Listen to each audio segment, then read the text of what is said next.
Hey guys, my name is Gaurav Dhawan.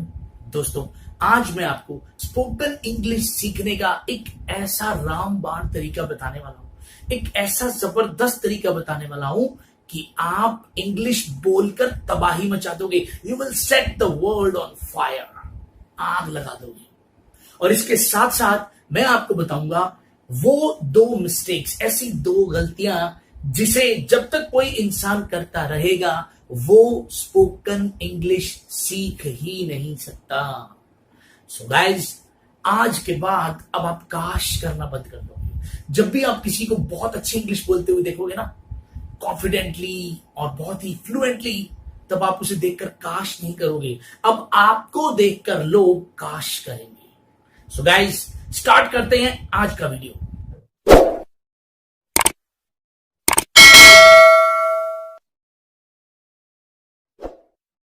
दोस्तों, सबसे बड़ी बात यह है कि अगर इंग्लिश आपकी मदर टंग नहीं है तो आपको इंग्लिश बोलने में टाइम लगेगा। ये रातों रात सीखने वाली चीज नहीं है, या ये कुछ सेंटेंस रट के और मतलब बोलने वाली चीज नहीं है। तो इसमें टाइम लगता है, लेकिन अगर आप सही डायरेक्शन में टाइम इन्वेस्ट करोगे, सही तरीके से टाइम इन्वेस्ट करोगे, 100% रिजल्ट आएगा। और ऐसे बहुत सारे लोग हैं जिन्होंने 2-2, 3-3 महीने की वर्कशॉप्स लगाई या क्लासेस ज्वाइन की, लेकिन जब वो क्लास में थे तो थोड़ा बहुत बोलते थे, उसके बाद बिल्कुल खत्म कर दिया। और आज मैं जो आपको तरीका बताने वाला हूं, वो तरीका वहीं से ही निकला है जहां से हमने अपने लाइफ में कुछ सीखना स्टार्ट किया था। यह तरीका उसी पर ही बेस्ड है। दोस्तों, हर इंसान के स्पोकन इंग्लिश सीखने के पीछे कुछ गिने चुने रीजंस, जैसे कि इंटरव्यू देना है, या जॉब में इंक्रीमेंट लेना है, या किसी को इंप्रेस करना है, या आपको प्रेजेंटेशन देनी है, कहीं सेमिनार देना है और आप चाहते हो कि यू साउंड गुड। चाहे आपको किसी भी वजह से इंग्लिश सीखनी हो, जिस तरीके की मैं बात करने वाला हूं उससे 100% रिजल्ट आपको मिलेगा। क्यों? क्योंकि ये तरीका उसी टेक्निक पर बेस्ड है जिस टेक्निक की वजह से आपने लाइफ में कुछ बोलना सीखा है। तो मैं आज माइंड प्रोग्रामिंग के बेस पे उसी के सीक्रेट को लेकर कि माइंड हमारा काम करता कैसे है, बस उसी बेस को लेकर मैं आपको आज इंग्लिश सीखने का, इंग्लिश बोलने का वो तरीका बताने वाला हूं। दोस्तों, इमेजिन करो कि जब आप बचपन में थे, जब आपको जो भी आपकी मदर टंग है, हिंदी, मराठी, तेलुगु, तमिल, पंजाबी, राजस्थानी, जो भी आपकी मदर टंग है, तो जब आप बिल्कुल छोटे थे तो क्या आपको इस लैंग्वेज की ग्रामर का पता था? अगर हिंदी की बात करें तो आपको क्या इसकी व्याकरण का पता था? संधि, समास या जो भी है, जो कुछ भी होता है, क्या आपको पता था? कर्ता, क्रिया, कुछ नहीं पता था। जब हम छोटे थे तब हमने ये चीजें कैसे सीखी, कैसे बोलना शुरू किया? सुन सुन के। हमारे चारों तरफ बस ऐसे ही लोग थे जो एक ही लैंग्वेज में हमसे बात करते थे। धीरे धीरे सुन सुन के वो हमसे एक ही चीज को कई बार हमसे बुलवाते थे। तो बार बार बोलने से, बार बार सुनने से हमने उस लैंग्वेज को सीख लिया जिसकी व्याकरण का हमें बिल्कुल नहीं पता था, जिसकी ग्रामर का हमें बिल्कुल नहीं पता था। तो पहली बात तो ये है कि अगर आपको स्पोकन इंग्लिश सीखनी है तो ग्रामर की हेल्प जरूरी है, लेकिन उसमें डूबने से आप स्पोकन नहीं सीख पाओगे। और यहीं से सबसे पहली जो गलती की मैं बात करने वाला हूं वो ये है कि लोग राइटिंग और रीडिंग से स्पोकन इंग्लिश सीखने की कोशिश करते हैं, जबकि इंग्लिश यानी स्पोकन इंग्लिश आती है लिसनिंग एंड स्पीकिंग से। लोग अपने आप को इतना इनपुट देते हैं, वो बहुत सारी वीडियोस देखते जा रहे हैं, उसमें सबटाइटल्स आते हैं, तो सबटाइटल्स बस वो देखते रहते हैं, ठीक है, पढ़ते रहते हैं, बुक्स पढ़ते हैं, लेकिन बोलते नहीं। तो आप अगर वोकैब लिख लिख के याद कर रहे हो, मतलब आपको बहुत सारे वर्ड मीनिंग्स आ रहे हैं, आप बहुत सारे वर्ड मीनिंग्स पढ़ते हो, आपको शौक है इंग्लिश पढ़ने का, तो इंग्लिश रीडिंग का जो आपका शौक है, if you are fond of reading newspapers या reading novels, it does help. ये चीज हेल्प जरूर करती है, लेकिन अगर आपको इंग्लिश बोलना शुरू करना है तो आपको पूरा का पूरा फोकस लिसनिंग एंड स्पीकिंग पे देना पड़ेगा। सो गाइस, अभी मैंने सिर्फ आपसे एक गलती डिस्कस की है, वो एक मिस्टेक डिस्कस की है कि अगर आप जो है सिर्फ इनपुट दिए जा रहे हैं, यानी रीडिंग रीडिंग रीडिंग या राइटिंग राइटिंग कर रहे हैं, तो इससे स्पोकन इंग्लिश का जो है वो स्टार्ट नहीं होगी। ठीक है, हेल्प करेगी। अब हम बात करते हैं कि आएगी कैसे। इसी के बीच में आपको मैं एक और गलती बताऊंगा। आएगी कैसे, तो वो है लिसनिंग।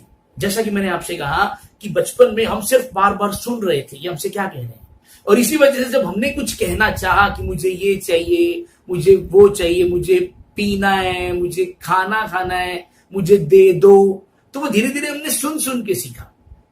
ठीक है ना, हमने सुन के सीखा। तो लिसनिंग इज वेरी इंपॉर्टेंट। अब आपको मैं ये भी बता दूं कि लिसनिंग भी लोग करते हैं, लेकिन लिसनिंग में भी क्या गलती करते हैं। देखो, लिसनिंग का मतलब ये नहीं कि आपके सामने वीडियो चल रहा है और आप सब टाइटल्स पढ़ रहे हो, ठीक है, सुन रहे हो, जी नहीं। अगर आपको लिसनिंग की भी ऊंचाइयों पे जाना है, यानी आपको जो टाइम आप इन्वेस्ट कर रहे हो, अगर आपको उसका ज्यादा से ज्यादा बेनिफिट चाहिए, तो आप क्या करो, आप जो भी वो बोल रहे हैं उस टाइम क्या प्रोनाउंसिएशन है, बॉडी की क्या फीलिंग है, मतलब क्या बॉडी में कोई मूवमेंट होती है, क्या जेस्चर्स यानी जो भी आप हाथ हिला रहे हो, या आपकी बॉडी पे या आपके फेस पे जो एक्सप्रेशंस आ रहे हैं, या पोस्चर, आप किस तरह खड़े होके वो चीज बोल रहे हो। तो देखो, जब जैसे अपनी हिंदी बोलते हैं, हिंदी में जब आपने किसी को डांटना है तो ऐसे करके नहीं डांट सकते ना, ऐसे करके डांटने के लिए ऐसा होना पड़ता है।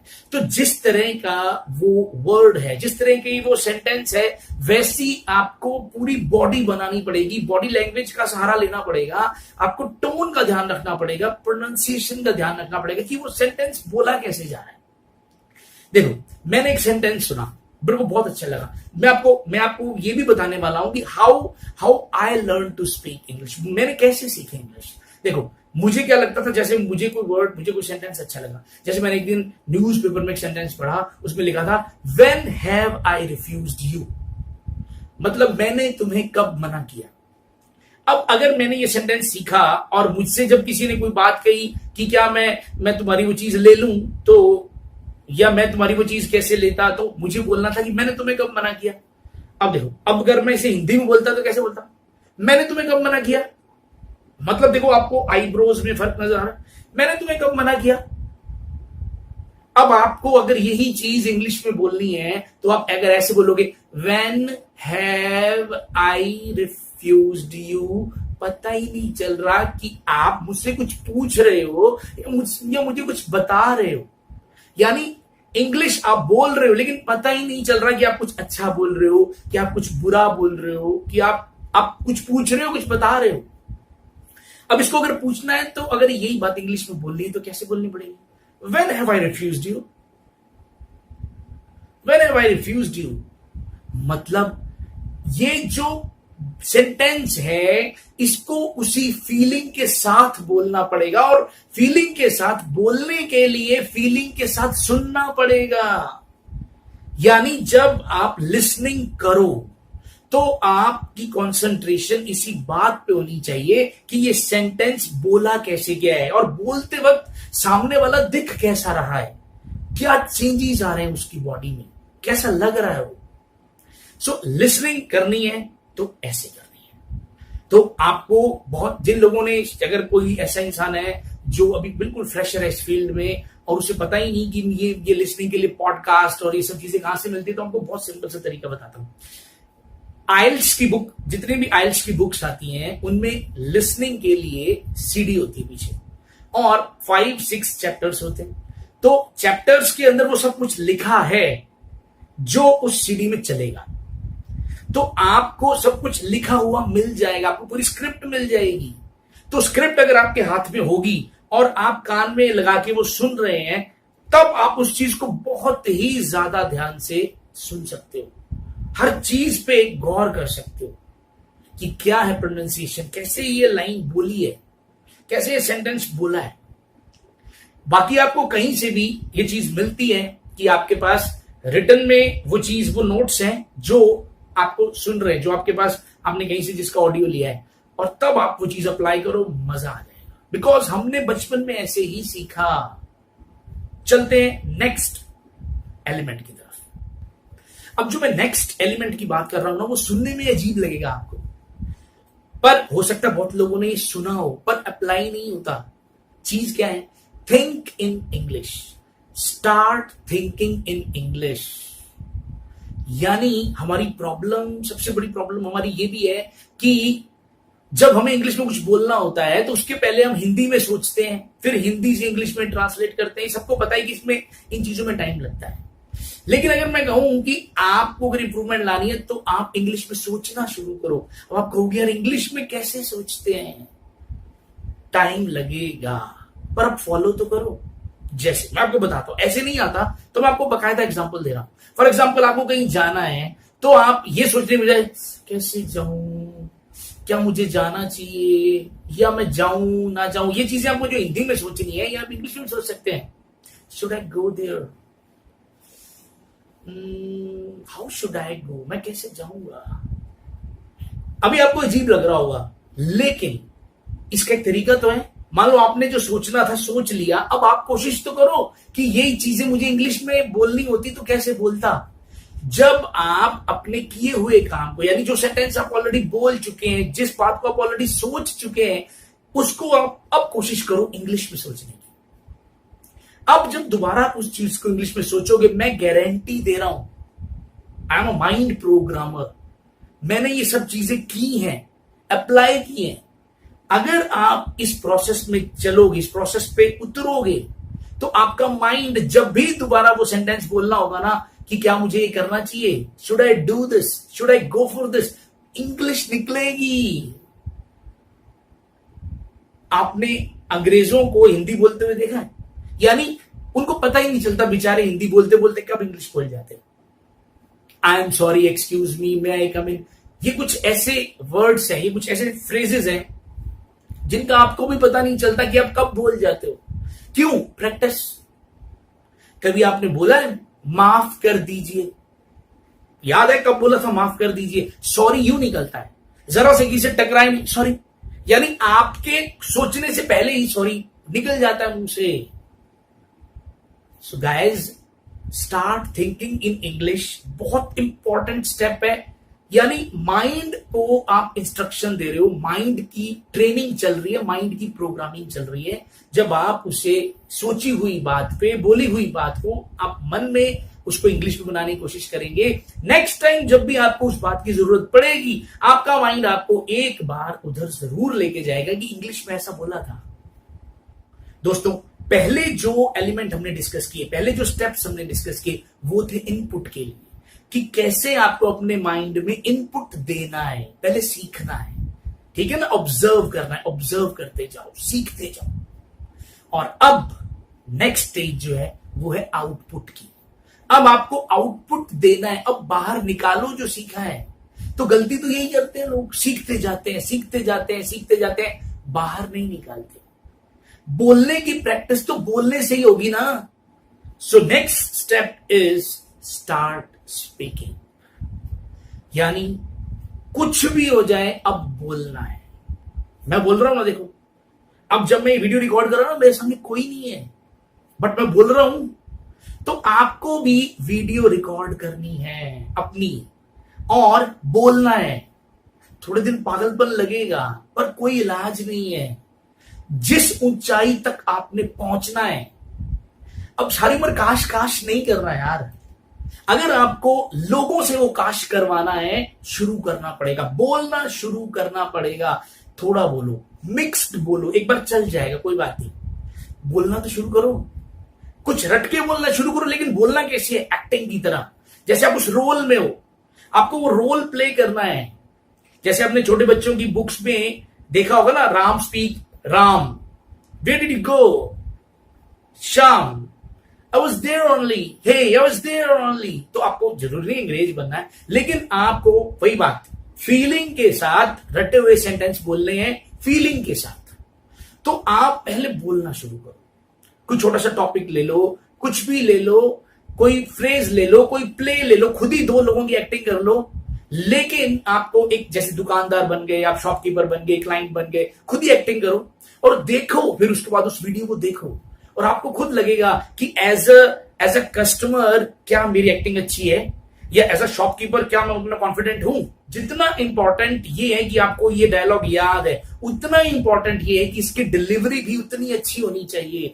नहीं तो क्लियर कट पता चलेगा कि बेटा रटी हुई लाइन है, और आपको तो फिर ये भी नहीं पता कि वो बोलनी किस स्टाइल से है या कब बोलनी है।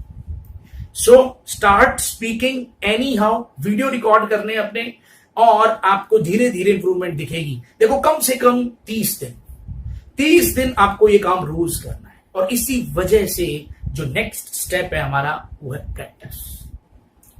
डेली प्रैक्टिस बहुत जरूरी है। तो अगर आप सेल्फी लेने का, देखो सबको शौक है, सब लोग सेल्फियां लेते हैं, तो आपको यही मान के चलो भी ठीक है, कोई नहीं है, बस आप बोल रहे हो, और ऐसे बोलना है कि कोई देख तो रहा ही नहीं। तो कोशिश करो अपना बेस्ट देने की, क्योंकि बार बार यही मन में सोचो कोई देख तो रहा ही नहीं, तो आप बोलो जैसे मर्जी बोलना है, कौन देख रहा है। बट प्रैक्टिस करनी है, डेली करनी है। Next and very important step is start applying what you have learn. यानी अभी तक आपने जो कुछ इनपुट अपने आप को दिया, या जो भी आपने घर पे प्रैक्टिस की, अब उसे लाइफ में उतारना कैसे, अप्लाई कैसे करना है। यानी अब आपको बाहर जाकर ये चीजें किससे डिस्कस करनी है, कैसे इंग्लिश में बोल के दिखाना है किसी को। तो उसके लिए सबसे जो आसान तरीका है वो ये है कि अगर आपको ऐसा कोई इंसान मिल जाए जो आपकी तरह ही इंग्लिश सीखने के लिए क्रेजी हो, आपको कोई फ्रेंड मिल जाए, तो अब आप उससे इंग्लिश में बोलना स्टार्ट करो। क्योंकि पहले तो आपको कुछ भी नहीं आता था और आपने कई दिन घर पे थोड़ा बहुत बोल के देख लिया, अब आप में इतना कॉन्फिडेंस है कि आप किसी को चल के फोन कर सको भी, हाँ भाई मैं इंग्लिश में कुछ सेंटेंस बोलना चाहता हूं तो मेरी हेल्प कर। तो वो भी अगर ऐसा होगा तो काम बन जाएगा। अब अगर वो इंसान आपसे थोड़ा सा अच्छा है तो आपको सीखने का मौका मिलेगा, और अगर वो आपसे भी थोड़ा डाउन है तो आपको कॉन्फिडेंस मिलेगा भी चलो मैं उससे तो अच्छा हूं। लेकिन अगर उसमें भी पैशन है तो आप लोग अगर रोज प्रैक्टिस करोगे तो डेफिनेटली बात बनेगी। और दूसरी बात, आप जब कहीं बाहर जाते हैं, फॉर एग्जाम्पल अगर आप किसी एक अच्छे से शोरूम में जाते हैं, या आप किसी भी ऐसी जगह जाते हैं जहां आपको खुद को इंग्लिश में बोलने में कोई दिक्कत नहीं है, जैसे किसी स्कूल में जाना है, आप किसी स्कूल में गए हैं, तो वहां आप इंग्लिश में छोटी मोटी लाइन पूछेंगे ना तो कोई बुरा नहीं मानता। तो आप एक स्कूल में जाके तो कह सकते हो ना, sir can I have a pencil for a while, may I know where is the principal room, या जैसे excuse me I want to meet principal sir, कहां मिलेंगे वो।